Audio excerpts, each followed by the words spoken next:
Hoje o nosso estudo será sobre os tipos de mediunidade. Aluna, cada estudante vai explanar um tema e nós vamos começar com a Ana. A Ana vai começar o nosso primeiro tema da noite. Meu tema são os médiuns audientes. O que são os médiuns audientes? São os médiuns que ouvem a voz dos espíritos. É aquele médium que ele consegue ouvir, também chamado de pneumatofonia. Os médiuns audientes, algumas vezes eles ouvem como se fosse uma voz interior, como se fosse dentro da própria mente. E outras vezes eles ouvem como se tivesse uma pessoa viva conversando com ele. Eles ouvem tão claramente, como se fosse uma pessoa viva conversando, que eles conseguem conversar, ouvir a resposta e travam conversas com esses espíritos. O médium audiente, ele ouve pela mente, sem a necessidade dos ouvidos físicos. Eles se comunicam porque o espírito não tem cordas vocais e não propaga som na matéria. Então, eles conversam pela mente e o médium ouve pela mente também. Essa faculdade, ela não é permanente. Os filtros, os médiums têm filtros que permite que eles ouçam o necessário, ou seja, os espíritos que necessitam de comunicação com o mundo físico. Quando o médium já tem o hábito de se comunicar com o espírito, ele consegue perceber, consegue identificar quem é o espírito pelo tom da voz. Só que cada médium, ele pode se comunicar com o mesmo espírito, ele vai ouvir diferentes tons e diferentes aspectos, porque cada médium tem um filtro. Então, cada um, ele percebe a voz, ele percebe o tom do espírito conforme o filtro dele, conforme a mediunidade que ele tem e o discernimento que ele tem. Por exemplo, os médiuns tipo Chico Xavier, Divaldo Franco, eles ouviam claramente e percebiam claramente e se conectavam com todos os tipos de espíritos, tanto os bons quanto os maus, quanto aqueles que precisavam de ajuda, aqueles que enviavam mensagem, os mentores, né, principalmente, e muitos espíritos impertinentes, importunadores, né? Quando o médium se mantém numa frequência mais alta, ele consegue filtrar o tipo de espírito que vai se comunicar com ele. Então, assim, na verdade, eles podem se comunicar com todos os tipos de espíritos, os bons e mais elevados e os maus e impertinentes. Então, cabe ao médium ele se colocar, né, numa postura de pensamentos elevados, de passe, de dar uma melhorada na frequência energética dele, para ele captar somente os bons espíritos e as mensagens mesmo de mentores e de espíritos mais elevados, né? Só que muitas vezes eles precisam, né, ter essa conexão com esses espíritos de baixa frequência, que são os que mais precisam de ajuda, que mais precisam de comunicação. Então, dependendo do trabalho que o médium vai desenvolver, ele consegue ter essa conexão, né, com ou só espíritos elevados para mensagens, né, e para servir, ou então com esses espíritos de baixa frequência que precisam de ajuda e precisam enviar mensagens e mensagem de socorro. Só que aí muitos querem atrapalhar, né, importunar o médium. Mas aí ele que vai decidir, né, ele que vai ter que filtrar essas mensagens, porque eles ouvem tudo, claramente. E é isto. É isso aí, né? Como a Ana Carla bem colocou agora, essa mediunidade ela é muito especial, porque é a capacidade que o médium tem de ouvir sem filtro. Então, ele pode ouvir tanto o mentor, quanto o obsessor, quanto um benfeitor, quanto o mentor de outra pessoa, tudo junto e misturado, né? Não é raro, às vezes, em que ele vai poder ouvir várias pessoas e até comunicação trivial, uma reunião, um encontro, Às vezes a gente diz assim, eu estou ouvindo um burburinho, estou ouvindo várias pessoas falando tudo junto. Então, ele também consegue triar qual é a faixa que ele quer escutar. Quando, claro, né, já está bem afinado nesse tipo de mediunidade, já está preparado e trabalhado nela. Né? Então, às vezes, assim, ele está no meio de uma palestra, ele consegue filtrar qual mentor ele quer captar, qual assunto ele quer ouvir, para quem ele precisa passar. Então, é uma mediunidade fantástica, fantástica, porque o médium, através dessa forma de escuta, ele consegue filtrar, aprender, porque, né, passa por ele, e ensinar. A gente aprende desde muito cedo na doutrina espírita, principalmente, que a intuição nunca é só a intuição, né? Que às vezes a gente ouve aquela vozinha lá, né, te chamando a atenção, ou dizendo que alguma coisa vai acontecer, ou intuindo. Nem sempre a gente consegue entender lá no início, quando a gente é médium iniciante, que isso pode ser alguém falando ao nosso ouvido. E muitas vezes é. Né? Então, nem sempre é uma voz bem clara, é uma voz bem objetiva, é uma voz que passa uma mensagem bem clara. Às vezes é só uma frase, uma palavra, um sussurro, uma música, um poema, um canto, não necessariamente uma mensagem. Né? Então, isso também vale a pena a gente ficar mais atento, porque às vezes uma palavra, uma letra, uma frase, uma música, um poema, também é uma forma de expressar mediunidade com amor. Né? Fica a dica. Quem é a próxima é a Adri, né? Oi. Oi. Então, eu vou falar sobre mediunidade falante ou psicofonia. Então, a psicofonia é a mediunidade que permite a comunicação oral de um espírito através do médium. Kardec a denominou mediunidade falante, ou seja, aquela faculdade que propicia o ensejo para que os espíritos entrem em contato através da palavra, travando conversações. É ainda conhecida como incorporação. Só que esse termo ele pode sugerir uma falsa ideia. Por quê? Porque o espírito comunicante, essa ideia dele penetrar no corpo do médium, isso na verdade não acontece, né? A gente sabe que até na ciência física ela comprova isso, que dois corpos não ocupam, né, o mesmo espaço, né, ao mesmo tempo. A mediunidade falante, a psicofonia, ela se divide em mediunidade consciente, a semiconsciente e a inconsciente. A consciente, ela é a mais comum, tá? Ela é a que mais tem, assim, é mais... O espírito, ele emite o pensamento e ele influi sobre o aparelho fonador, né, do médium, que transmite as ideias conforme entende e usa seu próprio estilo, vocabulário, construção de frases, ou seja, a ideia do espírito, tá? Mas o jeito de falar é do médium.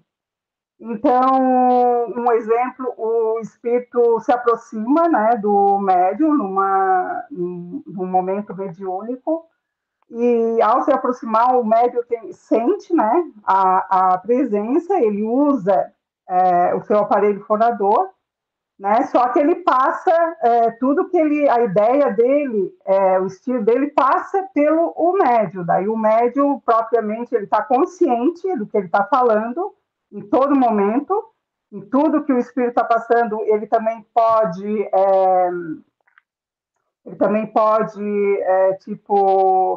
se o médium ele vem muito, se o espírito, quer dizer, vem agressivo, ou, né, ou vem querendo se manifestar de alguma forma que a pessoa que está passando o médium acha que não é conveniente, ele tem esse discernimento de passar de outra forma. tá? Não perdendo a ideia do que o espírito quer passar, porém, de alguma forma, da forma que o médium acha que é mais eficaz, né? Que é mais próprio para o momento. O semiconsciente, né, ele também usa, né, o espírito ele usa, né, os órgãos vocais do médium, ele fica parcialmente sob o controle do espírito que se comunica. O espírito ele consegue falar no seu próprio estilo, o médium sente, né, esse padrão vibratório da intenção, né, do comunicante, mas ele pode controlar, interferir também de algum, quando ele achar que é necessário, né? Só que ele só recorda da manifestação no início ou no final. Ele não tem muito, ele fica assim, não plenamente consciente de tudo que está sendo dito. Às vezes ele recorda só no começo ou no final. E o inconsciente acontece que o médium, essa manifestação, ela é bem mais rara, tá? E há uma exteriorização total do perispírito do médium. Então, quando o espírito se acopla, né, ele faz isso totalmente no perispírito do médium, e o médium ele não se recorda de nada, o espírito ele usa totalmente o fonador, né, do médium e tudo que ela quer passar, até o jeito, a voz, ele muda o estilo da voz, o jeito dele se comportar, né? Então isso ele toma totalmente, é tipo o que eles falam, é uma incorporação inconsciente, apesar de não estar ali ocupando totalmente o médium, mas ele tem todo o controle. O médium ele não se lembra depois, ele tipo que empresta o órgão dele e ele não atua em se lembrar. Então existe também essa parte que eles falam da possessão, né? Que é bem essa parte de o espírito ele toma totalmente e a pessoa fica à mercê do espírito. Também relacionado com esse estudo tem a mediunidade intuitiva. Ela é um conjunto de sugestões espirituais registradas pelo pensamento, sentimento do intermediário, que é traduzido, interpretado e registrado por ele, através também de sonhos, né, de sensações corporais, de insights, de atos criativos, né?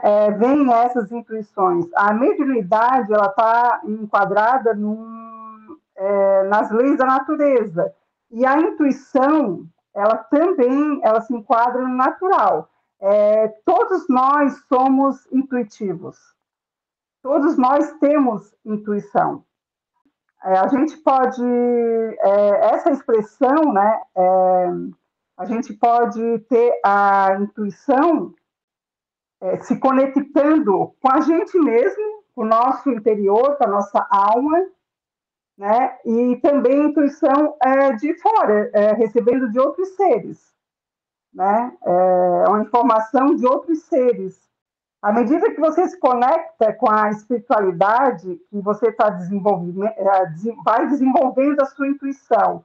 Então, tu vai se resguardando, tu vai meditando, tu vai estudando teu autoconhecimento, tu vai desenvolvendo, né, essa tua espiritualidade. Quanto mais tu faz isso, mais tu abre esse teu canal, né, vamos dizer assim, esse campo se abre da intuição. Também pode dizer que uma pessoa, para ela receber intuição, ela precisa ser uma pessoa elevada espiritualmente? Não necessariamente, né? Porque ela pode receber a intuição, vamos supor, de algum espírito, de algum ser, uma intuição, vamos supor, um suicida. Ele pode receber uma intuição de cometer um ato, de fazer alguma coisa ali, né? Ele pode estar sendo intuído a cometer aquele ato de suicídio, mas na hora do suicídio, ele tem a livre escolha de escolher se ele vai cometer o ato ou não. Então, finalizando sobre a intuição, à medida que tu vai desenvolvendo a tua consciência ética, a sua percepção, ela vai se aflorando, ficando cada vez mais sutil e trazendo resoluções para a sua própria vida e das pessoas, né, ao teu redor, ampliando, assim, o seu potencial evolutivo. É mais ou menos isso. Muito bem. Eu só gostaria de complementar um pouquinho ali sobre a psicofonia. A forma da mediunidade inconsciente, a gente atribui mais lá para os primórdios, quando se iniciou o estudo da mediunidade, porque precisava-se do fenômeno, né, de tudo aquilo que existia, de a pessoa não reconhecer quem era, de falar em outra língua, de mudar o tom de voz, de mudar a forma de se comportar, de muitas vezes se transformar mesmo, porque as pessoas precisavam acreditar de que existia outras formas de comunicação, né? Hoje, a gente já quase não vê mais esse tipo de fenômeno, porque como o ser humano foi evoluindo, foi se autoconhecendo, foi se redescobrindo, a mediunidade também foi evoluindo, porque aquilo tomava bastante do corpo físico do médium e também desgastava bastante o mentor, né? Então, uma forma bastante comum que a gente via ali que tu falou, 2 corpos não podem habitar a mesma matéria, né? Como que acontecia essa forma de incorporação inconsciente? A gente aprende na doutrina espírita do kardecismo que o nosso perispírito, ele possui várias características. Uma delas é a plasticidade. O que é a plasticidade? O nosso perispírito, ele se expande e volta quando a gente está no trabalho mediúnico. Essa expansão, ela, sabe quando a gente tem aquela sensação de que a gente está gigante? A Dai muitas vezes fala isso. Nossa, eu cresci, parece que eu estava gigante. Estava muito alto, ou muito baixa, ou muito larga. Essa é a expansão do perispírito. E nessa expansão, quando o mentor precisa se comunicar através da gente de forma inconsciente, ele acopla a energia dele no nosso perispírito. E aí possibilita que ele use nosso canal mediúnico, deixando a gente meio que adormecido para falar através de nós. Então, essa é a forma inconsciente. Eu conheci alguns médiums assim, pouquíssimos que fossem 100% inconscientes. Pouquíssimos, mas pouquíssimos mesmo. Porque aí entra o animismo, Adri, que a gente estava falando ali no início. Entra muito animismo aqui. Então, há de se tomar muito cuidado com esse tipo de mediunidade, porque nem sempre o médium vai estar completamente inconsciente. É bem difícil, principalmente na época que a gente vive agora, né? Porque os mecanismos da mediunidade foram evoluindo com o tempo e foram evoluindo com o aprendizado das pessoas. Hoje em dia não se trabalha mais o perispírito dessa forma ampla para causar esse cansaço no médium, não é mais necessário. É mais sutil, é mais intuitivo, como tu falou agora no final. Né? Então, é uma forma de comunicação, sim, existe sim, mas para pessoas que ainda precisam do fenômeno para acreditar e para ter fé. E é cada vez mais raro e mais difícil. Tá? Ali do semiconsciente, é isso mesmo, muitas vezes o médium está falando o mentor está falando através do médium, ele sabe o que está falando, mas depois não lembra mais o que está falando. Geralmente, né, eu lembro muito de palestrantes, assim, está dando a palestra, sabe o assunto da palestra, mas não lembra mais nem o que falou no final dela, só sabe que deu o recado, né? Mas não lembra o conteúdo, porque não foi um conteúdo produzido pela mente dele, foi o mentor que usou a mente dele para passar a informação.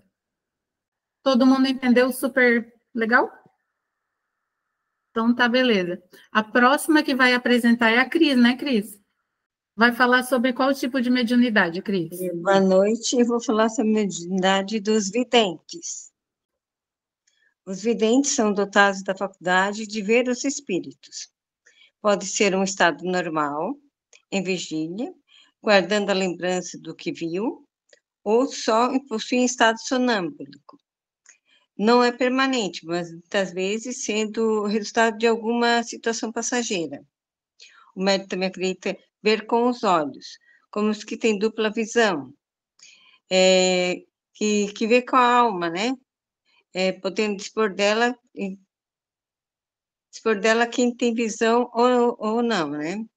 É uma faculdade em que se há de ter também um cuidado, assim, uma atenção especial, porque o vidente normalmente interpreta o que, segundo o seu modo pessoal, né? O que vive, o seu momento, o que está vivendo, isso é moral.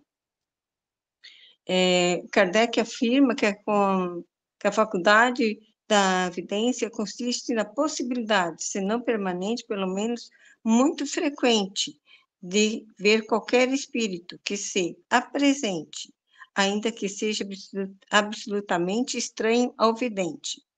A posse dessa faculdade é que constitui, propriamente falando, o médium vidente. A vidência, como todas as formas de mediunidade, pode ocorrer ocasionalmente a qualquer pessoa. O Charles Richer, fundador da metafísica, levantou o problema do condicionamento da vidência, né? A crença do vidente. E Frederic Mayer demonstrou que a nossa mente está condicionada para a interpretação das percepções sensoriais. A consciência supraliminar, onde funciona a nossa mente de relação, esta voltada para as condições do mundo em que vivemos, e que a consciência subliminar, que equivale ao inconsciente, destina-se a funcionar normalmente na vida futura, ou seja, no plano espiritual. A mediunidade da vidência está, como as outras, condicionada ao aspecto moral, né, assim como eu já falei, e a faculdade de ver espíritos pode ser, sem dúvida, se desenvolver, mas é uma dessas faculdades cujo desenvolvimento deve processar-se naturalmente, sem que se provoque, se não quiser expor-se às ilusões da imaginação, né? É isso. Ô, Cris, mas eu estava aqui pensando, como é que a gente discerne um médium vidente de um iludido, por exemplo? Como que a gente sabe que é um médium vidente e não é uma pessoa que está iludida, sei lá, confusa? Se tu tem, né, conhecimento e conhecimento da pessoa, você vai perceber que ela está colocando coisas dela, né, na apresentação do que ela está vendo, e não exatamente o que está vendo, né, está dentro da crença dela, né. Uhum. Eu tava aqui imaginando, porque a gente no Cúrice, a gente trabalha muito, né, a vidência, todas nós, nos trabalhos apométricos principalmente, e nos trabalhos também de radiação. A gente vê para onde a gente vai, a gente vê as pessoas que a gente trata, a gente vê as formas dos arquétipos, principalmente. Isso é uma forma de mediunidade de evidência, concordam? Sim, eu penso assim, que a nossa mediunidade seria a mediunidade da alma, né? A gente vê com a alma, não com os olhos físicos. Exato. Que é diferente de quem vê e enxerga com os olhos físicos, né? Quer falar, Dai? Pode falar. Sim, eu acredito também que é a questão das sensações, do sentir, não só a crença. Mas eu penso que à medida que tu consegue detectar como tu tá se sentindo, se aquilo te causou angústia, se aquilo te causou ou uma sensação de bem-estar, é uma forma também de detectar se aquilo é teu ou se realmente tu estás nesse processo, né? Uhum. Por sentir.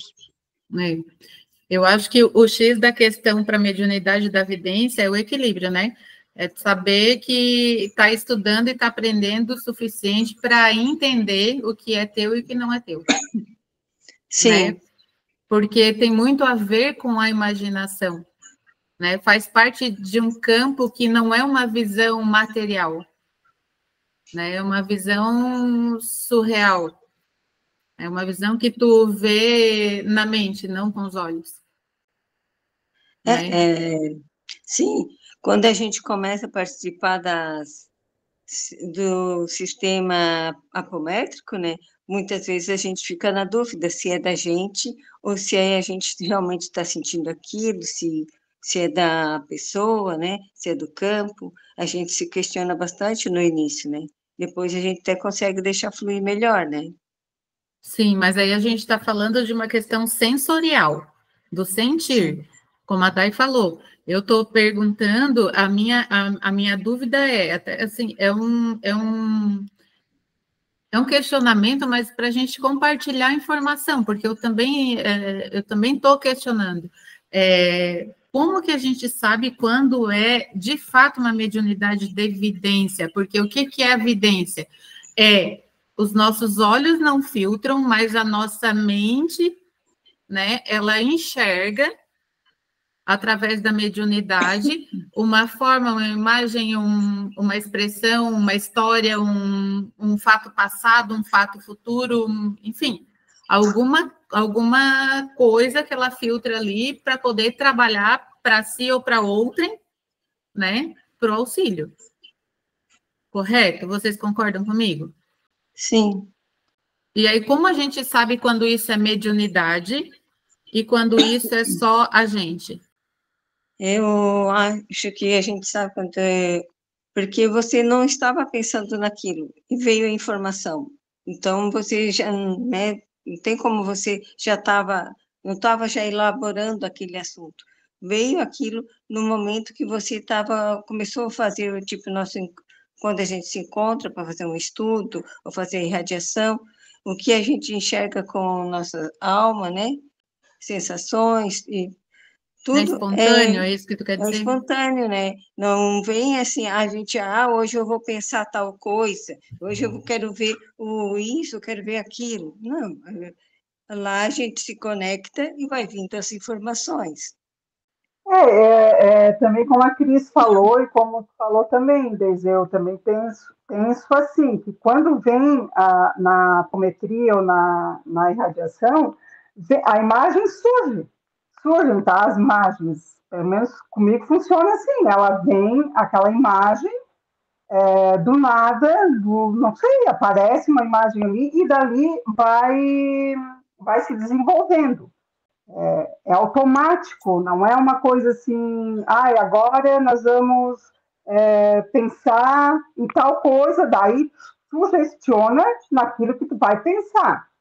Agora, quando estás ali disponível, né, naquele campo, que abriu aquele campo, as imagens, elas vêm automático, não sei explicar como. É que, na verdade, eu sempre penso assim, elas montam uma historinha que faz muito sentido, não é nada aleatório. Não, e ainda quando vem uma imagem e a outra pessoa que está ali contigo no mesmo campo, ela também compartilha da mesma imagem, aí a gente tem o reforço de que realmente aquilo dali não é teu, que realmente aquilo dali abriu no campo. Né? Então, por isso que é muito importante quando a gente vir uma imagem, né, a gente falar mesmo que a gente acha que é absurdo do absurdo, né, e que possa outra pessoa também estar vendo o absurdo do absurdo que a gente acha, né, e que daí a gente compartilhando, a gente vai chegar no consenso e vai contribuir para o que o campo está abrindo, o que está acontecendo, e aí vai tomando a direção e as coisas vão evoluindo. Concordo com você. É isso aí.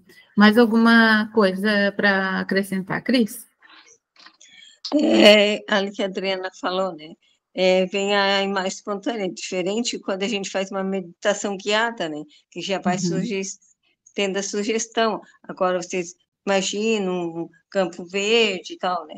Não, a gente está ali à disposição e vai vindo as informações. E abre uma tela instantânea, assim, né? Não Sim, é algo que vai... Abre uma tela mental, né? Onde a gente vai observando e vendo as coisas, né? Às É isso aí. às vezes são frases, às vezes é uma imagem, às vezes são cores. Então tá, podemos seguir? Tu é a próxima, né, dona Daiane? Pois então, sou eu que vou agora explanar um pouquinho, conversar um pouquinho sobre a mediunidade sonambúlica. O sonambulismo, né, ele é classificado, é um fenômeno, como a emancipação da alma, né? Ele é um estado um estado de transe, que possibilita esse desprendimento do espírito, né? Que aí passa a agir e pensar com mais liberdade, menos influenciado pelo corpo físico, né? Já a mediunidade, né, ela é caracterizada pela intervenção de um espírito desencarnado, como a gente conversou, e que ela utiliza o organismo do médium para então poder se comunicar no plano material. O sonâmbulo, ele exprime o próprio pensamento, enquanto que o médium, ele exprime o de outra. Só que um espírito, ele pode transmitir as suas ideias através de um médium, como a gente está conversando aqui, as várias formas. E ele também pode fazer, valendo-se de um sonâmbulo. Só que, estando em estado de emancipação, como assim dizendo, né? Ele pode facilmente ver, ouvir os espíritos e até captar os pensamentos e transmitir, né? Então, o Kardec, ele cita um exemplo de um menino de 14, 15 anos, que era sonâmbulo, e que a inteligência dele era bastante curta, e que não tinha uma instrução, assim, muito elevada, era limitado. Só que quando ele estava em estado sonambúlico, ele dava provas de uma extraordinária inteligência, de perspicácia, de lucidez, e isso principalmente quando se tratava de doenças. E aí ele fez numerosas curas, né? Então, a mediunidade sonambúlica, ela consiste na junção desses dois fenômenos distintos, que é o sonambulismo, que é um fenômeno anímico, e a mediunidade, que consiste nessa intermediação entre os planos material e espiritual, né? Na mediunidade sonambúlica, o sonâmbulo é quem se expressa comunicando aquilo que o espírito lhe diz. Aí ele fala, portanto, em terceira pessoa, né? No caso do jovem, ele contava com a assistência de um espírito que complementava os seus conhecimentos. Então, o rapaz, ele enxergava a doença, detalhando-a com precisão, como disseram, né? Os espíritos na codificação, no livro. É a alma que vê, além dos limites impostos, né, pela matéria. Essa é a parte anímica. Já a transmissão das informações, cuja autoria é do desencarnado, ali consiste a faculdade mediúnica, né? Então, nem sempre o sonâmbulo, ele manifesta o pensamento de algum desencarnado. Às vezes, os conhecimentos que estavam além da sua inteligência atual, que foram captados por algum espírito. O espiritismo foi que trouxe essa explicação para esse fenômeno, mostrando que os sonâmbulos, eles podem buscá-lo numa outra vida em que tiveram essa oportunidade de desenvolver, né?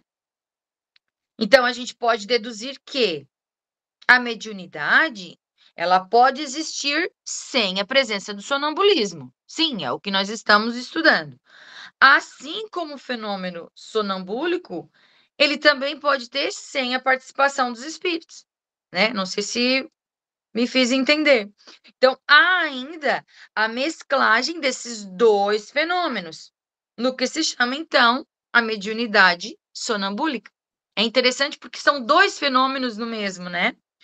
Porque não são todas as pessoas que são sonâmbulas, né? Então, já quem tem digamos assim, essa faculdade, né, já tem um ponto a mais, né?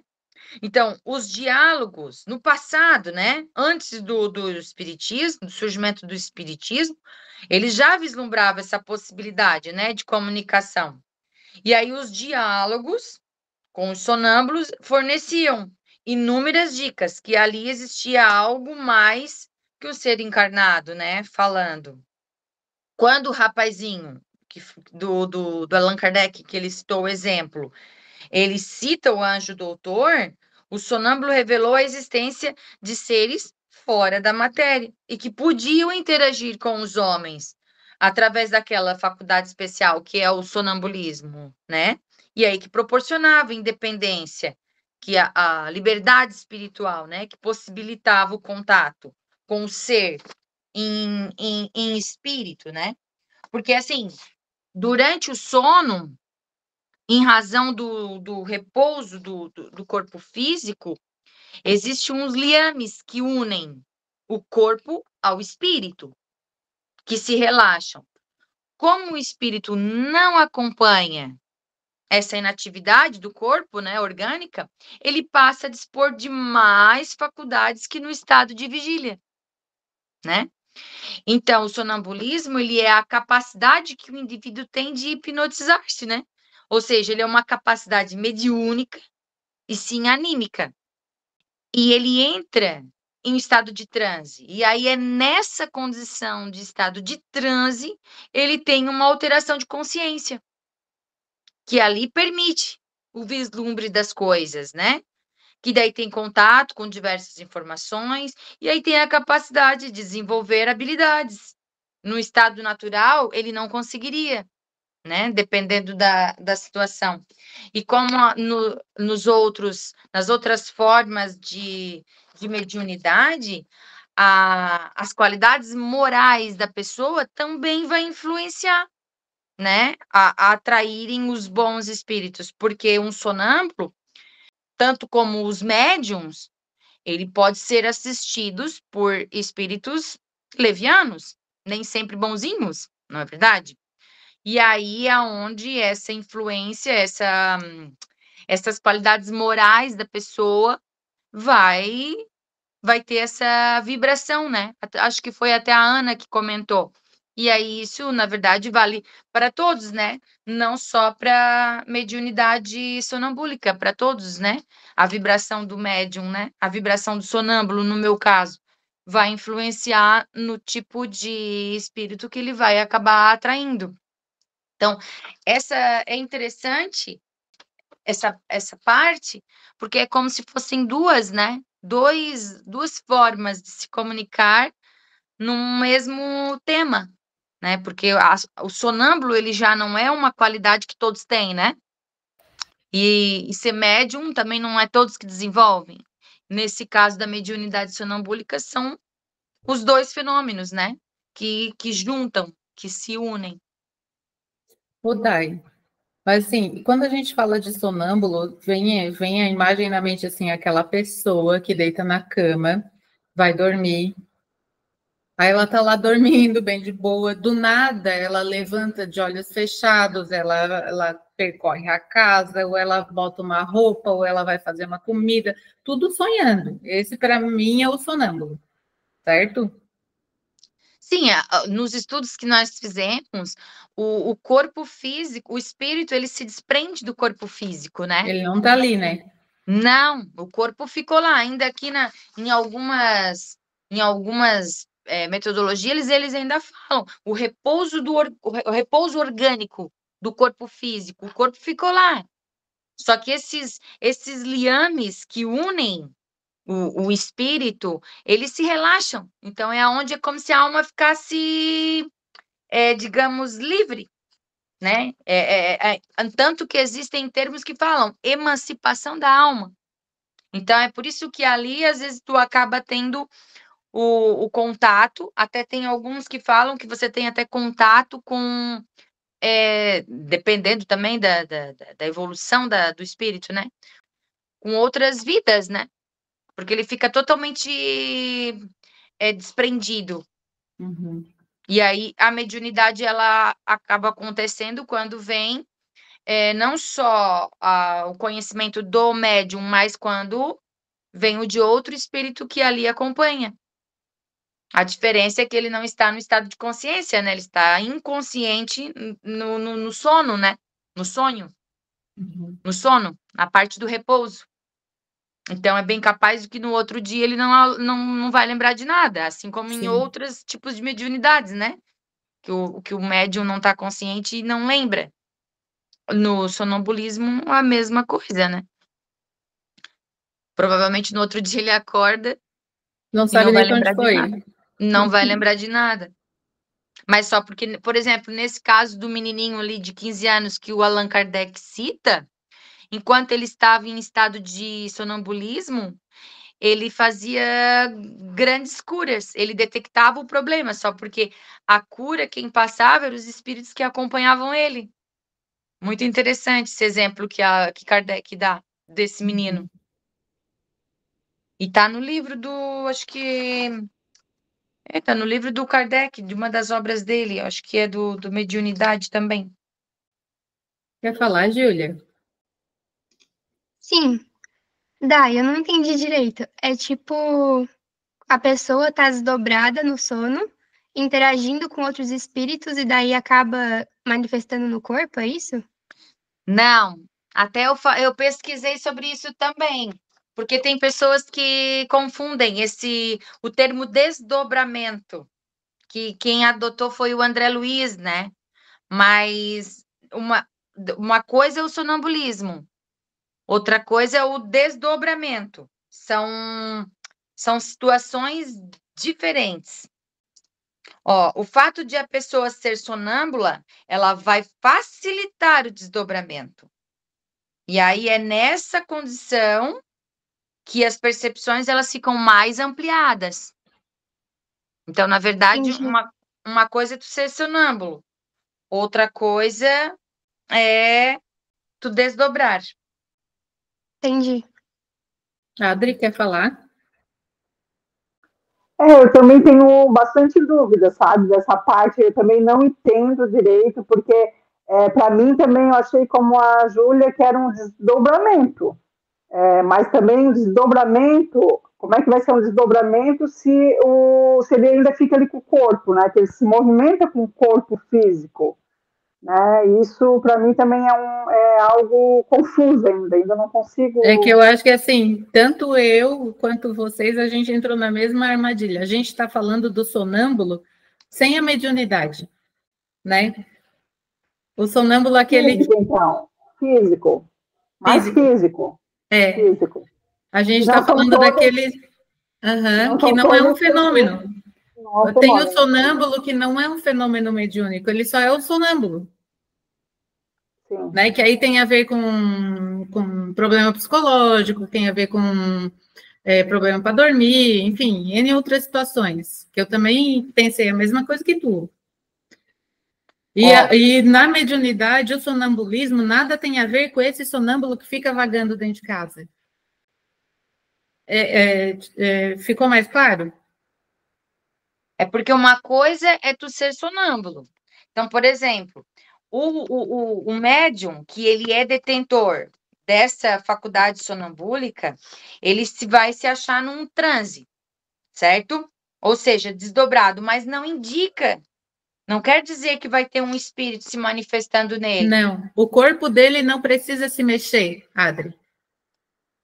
Entendeu? Ele vai dormir e aí ele vai fazer as conexões e ele vai se transportar para onde ele tiver que ir. É esse tipo de sonambulismo que é mediúnico. O outro sonambulismo é um fenômeno físico. Só fez sentido na minha cabeça isso agora também. Quando eles entram em transe anímico ali, eles desdobram-se e aí se manifestam. Eles mesmos, sem a interferência de outro espírito. Não há, no fato, o exercício da mediunidade, há sim uma vivência sonambúlica. Só vai ter, assim podemos dizer que o médium de desdobramento é aquele cujo espírito tem a propriedade ou faculdade de desprender-se do corpo. Exatamente.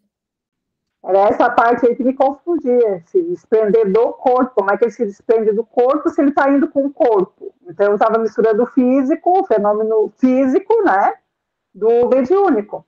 E eu também. Essa pegada aí que estava me confundindo. E assim, ficou claro que o desdobramento nada mais é do que um treino mediúnico de todo dia, de a gente aprender a se conectar com os outros planos. Que é mais ou menos o que a gente faz na irradiação, não deixa de ser um desdobramento. A gente se transporta para um outro lugar, né? E a gente está semi-consciente de onde está, a gente sabe para onde vai, a gente sabe tudo. Né? Só que a gente está em um outro plano, num outro momento, num outro tempo, num outro espaço. Né? Então, é uma forma de desdobramento, só que claro que é consciente, ou semiconsciente muitas vezes. Já no sonambulismo, nem sempre é consciente ou semiconsciente. Não é isso, Dai? Sim, porque os sonâmbulos, eles já são médios independentes de entrarem no transe anímico, porque nessa condição, eles incorporam como qualquer médium comum. Uhum. Aí pode vir ali entidades sofredoras, não. Mas o fazem também no decorrer desse transe, quando desdobram-se. E aí ocorre a psicofania sonambúlica. Uhum. Aí eles passam do transe anímico ao transe mediúnico. Porque o sonâmbulo, ele já tem uma faculdade especial, digamos assim. Por isso que ele é um pouco mais complicado, porque é como se fosse 2 em 1. O fato de ser sonâmbulo, ele já tem uma condição diferenciada, porque ele se desprende do corpo físico. E aí ele a alma emancipada, como existem alguns termos que diz, aí ali ela ainda pode incorporar um outro espírito. Então é por isso que às vezes dá uma confunde um pouquinho. Porque o espírito que se comunica com o médium comum, ele também pode fazer com o sonâmbulo. O que confunde é que o sonâmbulo ele não vai estar no estado de consciência, o corpo físico vai estar lá repousando. O estado de emancipação da alma, que é provocado pelo sonambulismo, facilita ainda mais essa comunicação. A próxima a apresentar sou eu, e eu vou falar sobre os médiuns curadores. A cura é a forma de mediunidade mais conhecida desde os primórdios da civilização. A humanidade ouvia falar em curadores, em benzedores, em mágicos, enfim, nas várias formas de religião, xamanismo, catolicismo, espiritismo, nas diversas épocas, dos diversos tempos da formação da humanidade, a gente sempre ouve falar e estuda sobre as formas de cura, através das ervas, através da imposição de mãos, através da prece, através enfim, de algumas formas que uma pessoa transmite para outra. Então, isso é uma mediunidade de cura. Hoje, nos tempos de hoje, a gente ouve falar muito do reiki, por exemplo, né, que é a cura através das mãos. A gente ouve falar do passe, né, do passe magnético ou do passe espiritual. A gente ouve falar da prece como uma forma de cura também. A gente ouve falar muito de magnetismo, e acho que é um tema magnífico de estudo para um futuro bem próximo também, né, que é uma forma de cura poderosíssima também. Então, o que é a mediunidade de cura? A mediunidade de cura nada mais é do que a capacidade que o médium tem de aliviar as dores ou curar doenças através da imposição das mãos, da prece ou de alguma outra forma que ele encontrar para aliviar a dor do outro. A ciência explica esse tipo de mediunidade? Não. Até hoje a ciência não consegue explicar, mas muitos cientistas admitem que existe porque não tem mais como esconder de que o ser humano se cura através da energia do outro ser humano, né? Geralmente a energia doada é espiritual, mas às vezes é magnética, como a gente vai ver aqui logo a seguir. Então, Como é que funciona essa mediunidade curadora?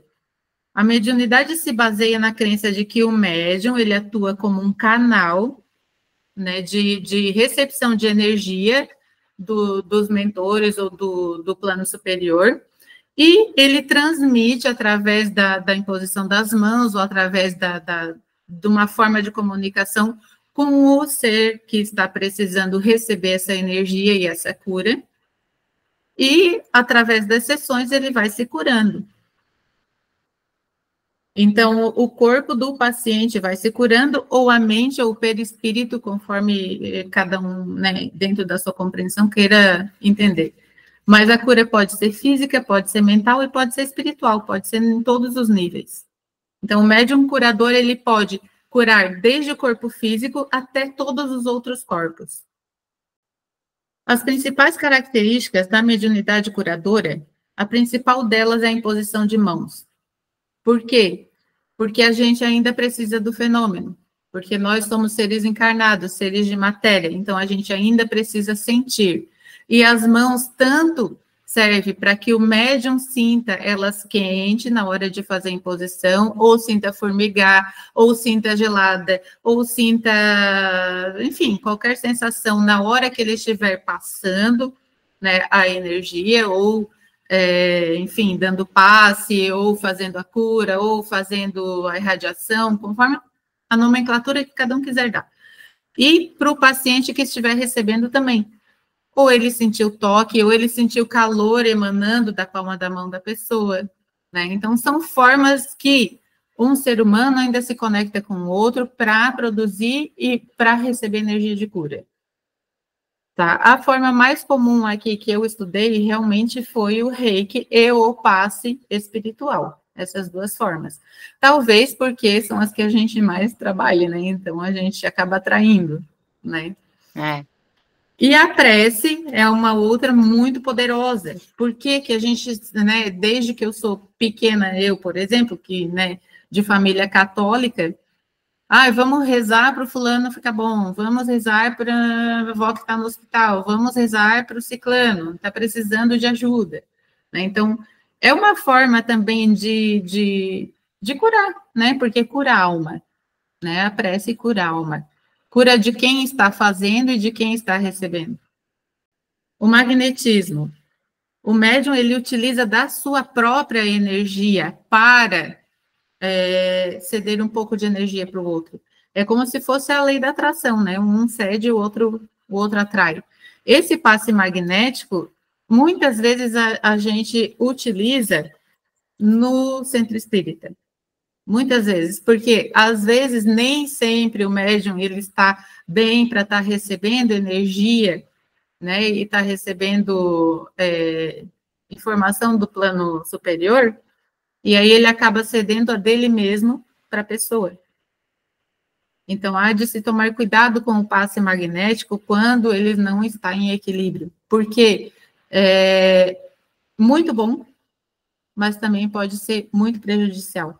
Então, eu volto a dizer que magnetismo talvez seja a nossa próxima lição de casa, tá? Porque é um tema muito, muito legal de se estudar. É muito legal mesmo de aprender. E fluidos espirituais, que é a crença na existência dos fluidos espirituais, que eles podem ser canalizados pelo médium, através ali sabe, a água fluidificada, que ali coloca o remedinho para a pessoa ingerir, ali vai acalmando ela e vai ajudando. E ajuda muito mesmo, né? Como saber se eu possuo a mediunidade de cura? A gente sempre sabe se é médium e que tipo de médium é pela sensibilidade, sempre.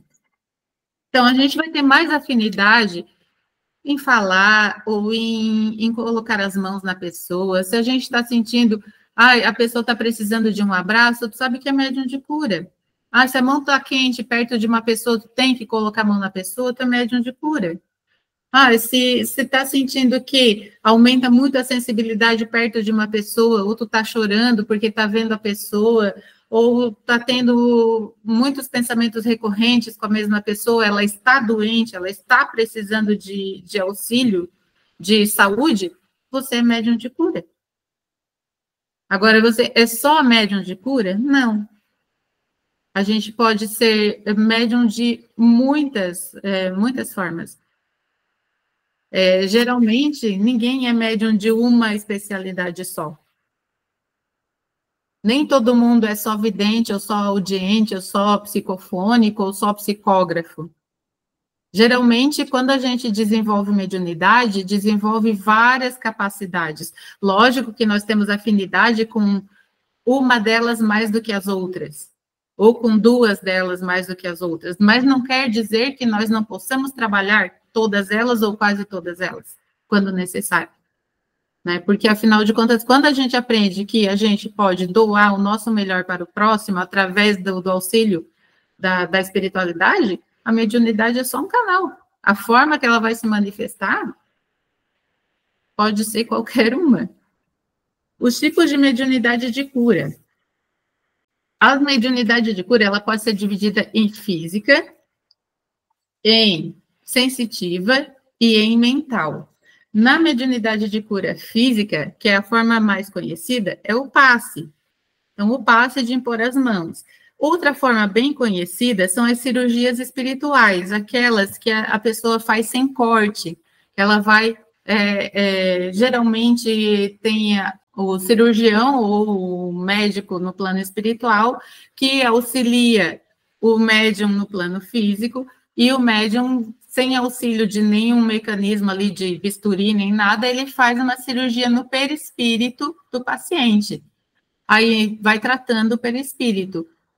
Eu, por exemplo, fiz uma cirurgia de tireoide há muito tempo atrás. Essa cirurgia de tireoide, eu senti o sangue descendo tudo certinho, eu senti removendo ali o tumor na tireoide, eu senti tudo, pós-operatório, arranhar, senti todos os sintomas. Só que a cirurgia não teve nenhum corte, não foi aberto nada e foi no meu perispírito. Então, foi numa camada energética. Então, esse tipo de cura é muito utilizado no centro espírita também. Não quer dizer que não seja utilizado em outros lugares, eu acredito que seja. Né? Tem muitas benzedeiras que fazem a cura através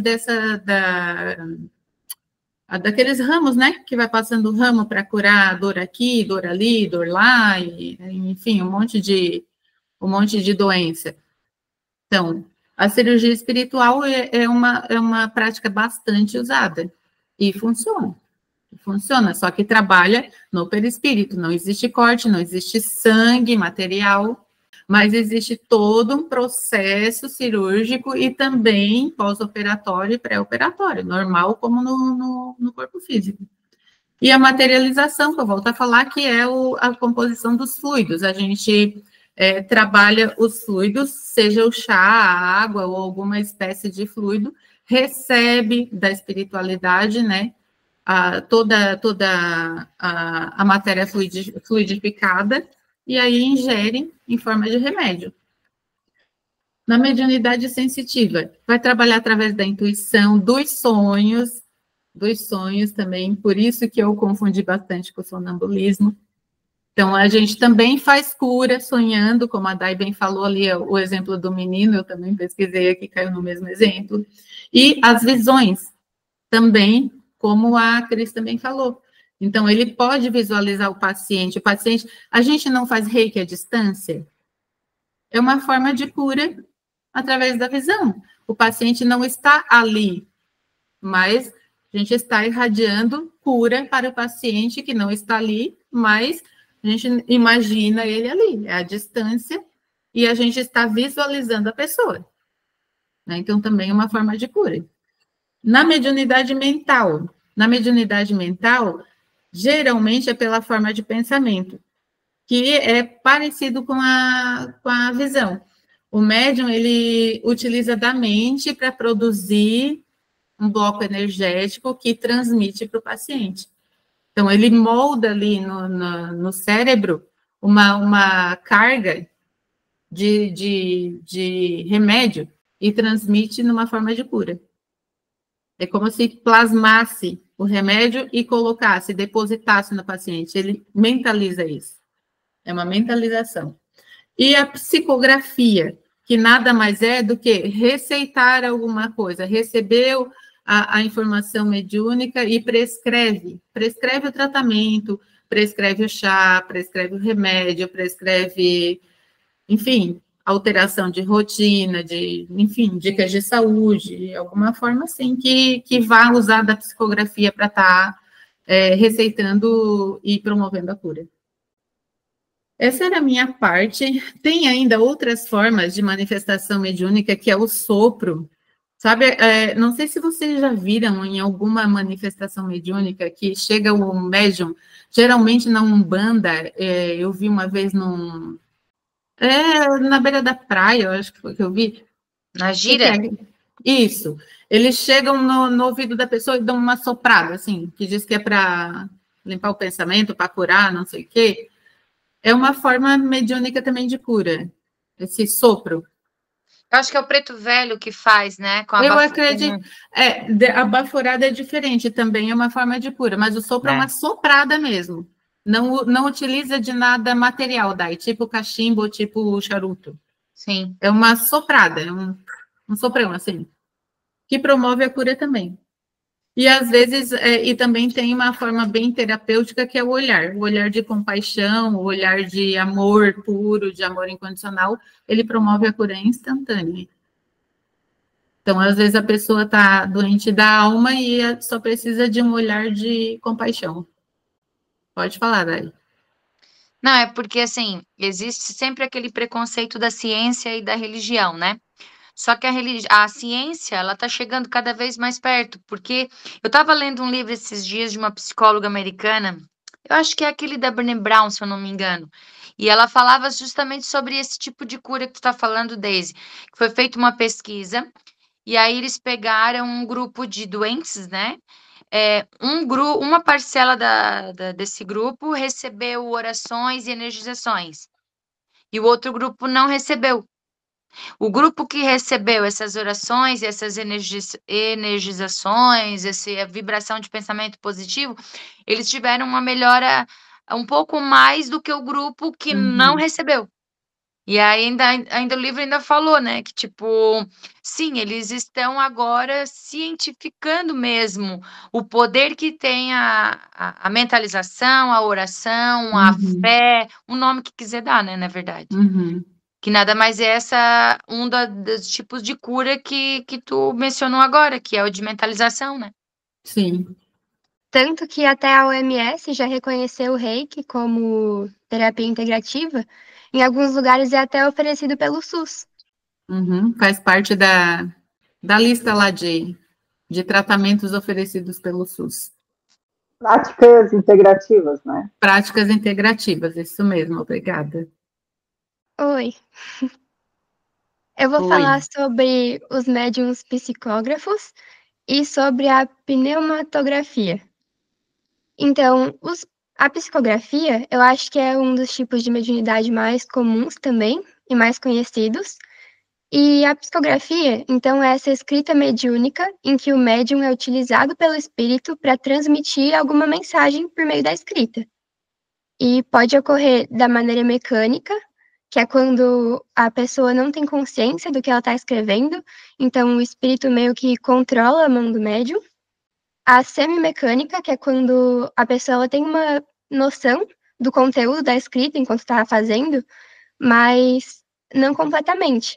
E o movimento da mão é espontâneo.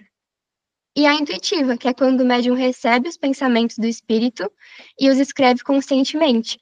Essa maneira, ela exige um pouco mais de esforço da pessoa, justamente por ter que diferenciar, né, o que está vindo dela e o que está vindo da espiritualidade. Então, existem muitas psicografias famosas que são de conhecimento geral, como as obras do Chico Xavier, do Nosso Lar, e as mensagens que são normalmente recebidas, as mensagens consoladoras, quando uma pessoa desencarna, e muitas vezes chegam a psicografia para a família desse espírito desencarnado. E eu acho que é isso. É uma das mais conhecidas. Já a pneumatografia também é uma forma de captar uma mensagem através da escrita, só que sem a participação de um médium. Então, esse é um fenômeno que não acontece muito atualmente, que era mais comum na Idade Média e moderna, justamente por isso que já comentaram, de que a gente precisava, né, dos fenômenos, assim, que surpreendessem, para justamente as pessoas acreditarem. Então, hoje não é tão comum. Mas é quando as mensagens simplesmente aparecem, sem serem escritas por alguém ou sem algum objeto, e aparece lá em uma parede, em um papel, em alguma superfície. E ela não precisa da ação do médium. Ah, quer falar, Ana Carla? No caso, os desenhos, como tu faz captação, né, e desenha, é uma forma de psicografia também, né? Ou só escrita? Isso. É a pictografia daí. É um nome diferente, mas é quase a mesma coisa. Entra na mesma linha, só que com o nome de pictografia. Entra na mesma categoria. Isso. Tá, certo. Só que daí não é a escrita. Eu estava aqui pensando, sabe aqueles filmes do Harry Potter, tem muito desse fenômeno da... Fugiu. Pneumatografia. Pneumatografia. Aparecer escrito nos espelhos e do nada aparece alguma coisa, né? É a mesma coisa daqueles fenômenos das mesas girantes, né? É, né? isso. A pessoa não utiliza de alguém encarnado para fazer a ação. Então, exige muito mais do espírito também para conseguir materializar. E era muito comum, tem algumas interpretações da Bíblia que dizem, né, que Deus escreveu com os próprios dedos os 10 mandamentos. E é meio que isso, não tem papel, não tem uma pessoa encarnada, a coisa aparece ali. Uhum. Tem um estudo que eu estava vendo, que foi feito em 1857, uma coletânea de vários acontecimentos desses, que eram, como eu falei, mais comuns antigamente. E tem um caso muito famoso, que foi uma experiência que o Gabriel Delany fez, e ele deixou uma caixinha trancada, onde só ele sabia onde estava a chave, que ele carregava com ele, e deixou lá por 13 dias um papel em branco e um lápis. E no 13º dia, quando ele abriu, tinha uma escrita lá, que era impossível alguém ter feito. Depois ele realizou essa experiência de novo, várias vezes, inclusive sem o papel, sem o lápis, deixando só o papel, e mesmo assim apareciam escritas ali. Nossa. É isso. Se tu abrisse uma caixinha dessa, tu saia correndo 3 dias, né, minha filha? Provável. É que no começo, eu acho que quando eles começaram a estudar o espiritismo, eles precisavam desses fenômenos um pouco mais impactantes, né? Tipo, a mesa que dava 2 toques, 3 toques. As batidas. As batidas. Até porque também eu acho que não tinha nem médium qualificado para... Não se compreendia, né? Aquela brincadeira, que nunca foi uma brincadeira, mas que passava o copo, sabe? Aquela das letras lá dos números. É isso aí.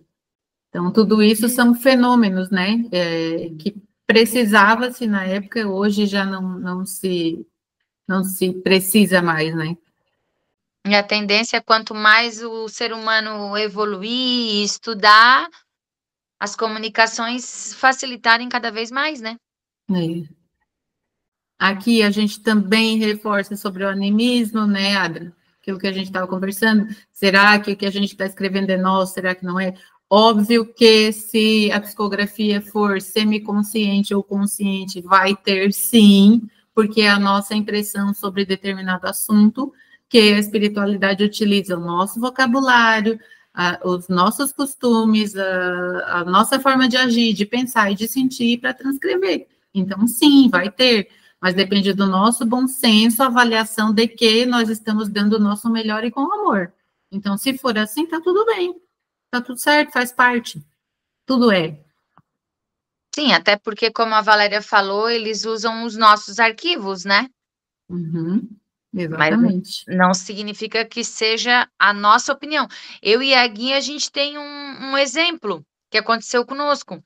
Quando a gente faz a psicografia, vem involuntariamente muita informação. E um belo dia tivemos que fazer uma legenda num cartão de aniversário, não saía nada.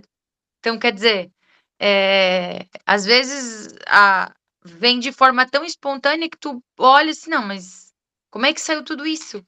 É. Tu percebe que aquilo ali não é teu. Tu sozinho não escreve uma palavra e quando tá psicografando escreve páginas. Exatamente. Aí tu vai com, eu acho que com muito estudo, né, Daisy? Tu vai identificando e detectando. Tudo é estudo e autoconhecimento, né? Sem autoconhecimento, a gente pode morrer estudando, e se tu não compreender, não adianta. Eu passei anos tentando me entender e assim, ficava nessa do animismo, e será que é meu, será que não é meu, será que é meu? Não quero fazer algo que, né, que vá prejudicar o outro, porque eu pensei que era meu, enfim. São situações que a gente tem que ir aprendendo, né? Isso acontecia muito no começo, quando começou a vir música e filme, que a gente pensava, será que é nosso mesmo? Porque é a minha música favorita, como é que não vai ser minha? Mas se encaixa completamente no tema. Verdade. Mais algum comentário sobre a psicografia ou a gente pode encerrar? Não, acho que só para concluir, independente o tipo de mediunidade, se é a sonambúlica, se é a de cura, os valores morais do médium, o comportamento dele, o pensamento dele, o sentimento dele, vai influenciar muito nos espíritos que o acompanham, né? E, consequentemente, a mensagem que ele vai passar, né? Até na mediunidade sonambúlica fala também, porque acaba incorporando, se o médium não tem um bom comportamento na sua vida, vai atrair espíritos em baixa vibração. Então, eu acho que para arrematar, para concluir, independente do tipo de mediunidade, o médium ele tem que se orar e vigiar, como a Valéria fala, né? Orar e vigiar, porque o seu comportamento, as suas atitudes influenciarão no seu trabalho, né? Com certeza. Então, vamos agradecer a todo mundo que nos acompanhou até aqui, que conversou com a gente, que estudou com a gente. O vídeo vai ficar salvo no nosso canal, ele é atemporal, pode acompanhar quando quiser. E quem gostou, compartilha, né? Dá um like. E até o próximo estudo. Beijão!